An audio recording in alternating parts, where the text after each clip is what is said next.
And I'd like to welcome David, whose go-to can't live without home-based piece of technology is actually his PlayStation. It's a good way to just, feel like you're getting away when you can't get away, particularly for those people who are stuck in the same space, same physical environment, thanks to COVID. So it's a good way to escape, even if it's just in your mind. So on that, David, would you go for it? Thank you very much, Susan, and thanks to everyone else who came today and for the presenters. And thank you for the intro again. I'll go to my screen share now. Hopefully I don't come across as too nervous this morning. For some reason, classrooms are one thing, conferences are, it feels like a different environment, even if it's technically the same physical space that I'm in for my classroom. Sorry about that. Let me just get that out of the way, and I'll go to start presentation. My presentation today has a couple of different elements to it. One is sort of a reflective piece, a little bit of story time, if you like, from the Master of Public Health and some things that have been going on in teaching there this term. And it's also got some analysis, kind of a thought piece as well is part of it, and thinking about what we have learned from this experience and what it tells us about our previous assumptions about the nature of the student cohort and the way that we design our classes, because obviously the way that we are going to be doing some of these things has changed, and it is likely to remain different for at least some time.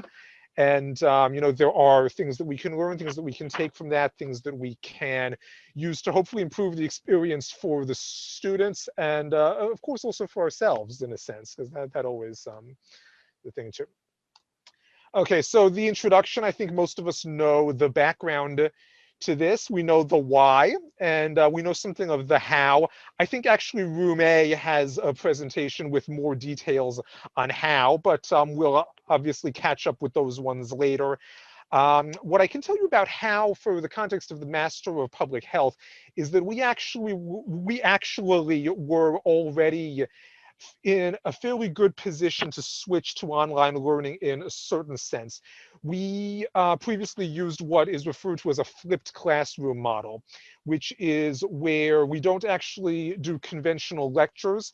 The material is all online, and the students access it and they use it on their own time. So for example, we might have recorded lectures, we have readings, certainly we have a lot of readings we have links to external sources, things of that type, and the tutorials are for interactive activities and also for in-class assessment for things like presentations. Now, presentations, as you may be aware, and presentation skills are a core of CQUniversity's learning outcomes, and they are particularly a core of the Master of Public Health program, because they are considered to be essential skills in the field of public health. And basically the idea is that all of the individual students get a chance to practice these skills at some point in the course of the masters, in their time here at CQ. Now, on reflection, it seems apparent, particularly in hindsight, that the strategy that a lot of our classes used was to simply move the same activities that we would have done in class to Zoom.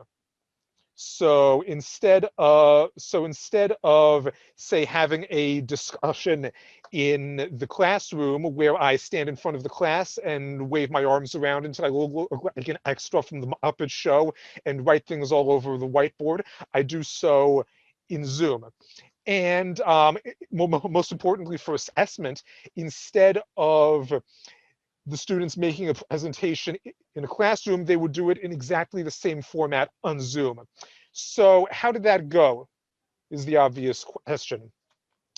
I don't know if any of you remember this guy, the Verizon guy. He was very famous. It was a very famous commercial in America. I don't know if he quite reached Australia, frankly, but you know, there was a year or two in back when I was in college when everybody was walking around and joking about "Can you hear me now?" even when they were standing right next to each other. The problem with doing presentations on Zoom turns out to be that if you leave students to their own devices, they will do the presentation on Zoom in exactly the same way that they would do the presentation in a classroom. The problem with that, of course, and you know, getting another step beyond that, so we're talking about problems. The one with that is that since all of the students are required to practice their oral presentation skills at one point, and since students, being a rather egalitarian-minded crowd, tend to believe that they have to divide the work up equally, tend to interpret this as that every person must speak. The problem with every person must speak on Zoom is that it is actually, it only gives the illusion in certain aspects of being a synchronous environment. The need to, say, deactivate someone's microphone and have someone activate their microphone, get them ready, make sure that they're connected correctly, make sure that everyone can hear them, which is non-trivial in the context of Zoom when you're dealing with a class of 25 students, plus one lecturer, presumably, with 25 different internet connections, 25 different internet speeds, 25 different headsets, 25 different laptops, 25 different microphones, and so forth, is that none of these things can be taken for granted. So basically, the methodology of doing a presentation or doing some kind of in-class assessment that will work in a classroom is not is likely to have pitfalls and is not likely to be as effective when translated to something like the online environment. In fact, this is somewhat counterintuitive to some readers. We know simply as a fact that the current student cohort is probably the most technologically savvy and the most accustomed to technology of any cohort that we have ever had, of any cohort that has ever existed. Certainly their use of technology is extremely high. If you're talking about the undergraduate cohort in particular, they've spent their entire life in an era of high technology, and particularly with a high amount of technological communication. Um, and this is even true of the postgraduate cohort as well. I basically admitted what years I went to college just now, but even then we were we had a lot of material online, and we had the beginnings of what would now be called social media and things of that type. So students are not afraid of technology in the sense that cohorts in a different time may have been. They don't find it daunting, they don't find it intimidating, and they're very willing to learn about new technology. But one thing that we do have to acknowledge is that their starting point is not exactly the starting point that it is often assumed to be. The nature of the kind of online communication that most students do is informal, is highly casualized. It is largely with, a lot of it is with people who they already know, who they are already familiar with, and as opposed to needing the context that you find in the university environment or in the work environment, where you may find yourself needing to explain things or concepts to people who you don't know, and also who you don't know what they do or don't know. And I think I just used the same words too many times. So if anybody needs me to go over that again at the end, just let me know, and I'll be glad to.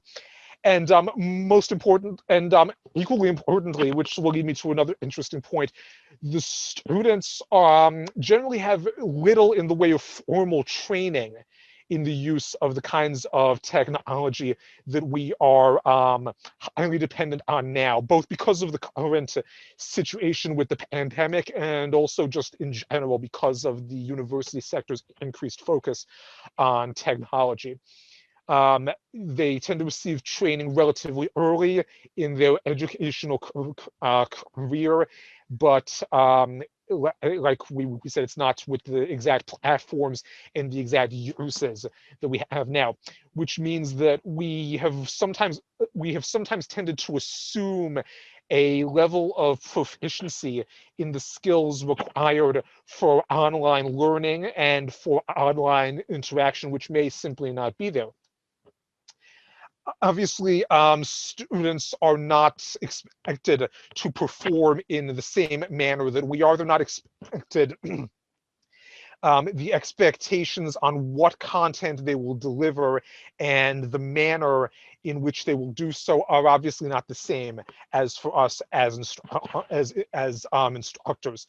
But it is somewhat interesting. I think I've added a couple of points here about how much training exactly we usually do. We sometimes use before we start teaching online. Before I came to CQUniversity, I spent 4.5 years at Swinburne Online. And they, when you're a new instructor at Swinburne Online, before you do any kind of teaching at all, before you do any kind of classroom activities at all, you do a 2-week training course, which not only models the way that the online classroom works at Swinburne Online, but it also gives you specific training and specific chances to practice actual techniques for particularly for online communication. Some courses will ask you to put in 17 hours of training. One course I found actually is 8 weeks.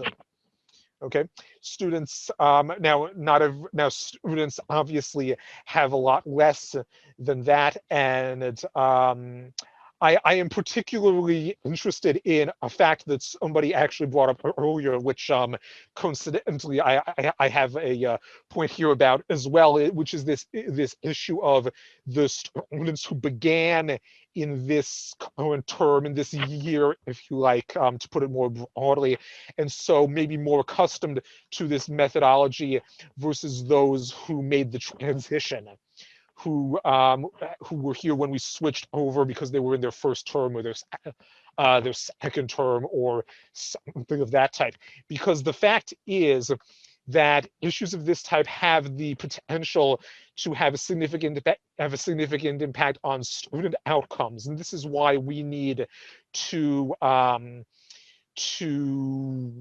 keep this in mind, and why we need to begin taking this into account. And I would argue that this applies even if we are even if we do end up transitioning back to face-to-face classrooms the way I believe the university was originally planning to for term 1 of next year. Even if we do that, we still have a lot of classes that use the flipped classroom model, where a lot of the facts and a lot of the observations and a lot of the assumptions that this year has exposed will still apply and will still be relevant. One aspect of this is that we do need to— Excuse me, David, 2 minutes. 2 minutes? Great. As it happens, I'm almost done. One thing that I would argue is that we do need to change our expectations, and that we need to take into account not only this, the facts about technology use, that students lack formal training in the kinds of technology use and the kinds of online communication that are expected in the present environment, And so that even if we cannot change the nature of assessment, we can change our, we can change some of the details, and we can change the way that the students present them. Now that we are, now that we have the at least medium term or some, well, for some short to medium term focus on the fully online environment because of circumstances, we can adjust our class design, and we will need to, because we need to design it with realistic assumptions about where the students are coming from. And just to finish up, because I know I'm almost out of time, I'm going to end with the most controversial statement, and you guys can make what you will of that in the questions, which is that in the long run, students should actually receive training to learn online and to learn some of these skills that we need them to have to interact in this sort of environment. And that is that's about all I have for now. So I will leave it there, and I'll open the floor. Any questions? Excellent. Thank you so much, David. I think you, the point you've made today is a really important one, that there's an awful lot of assumed knowledge when with our students, regardless of whether they're school leavers or more mature students, that just because they happen to own a phone, a computer or an iPad or any other device, it doesn't automatically mean that they know how to use it in a different way. So, you know, that's a really important thing for us all to consider. Any questions for people? There's quite a few comments in the chat box, but no questions. So does anybody have a question of how it was managed, or advice or anything else?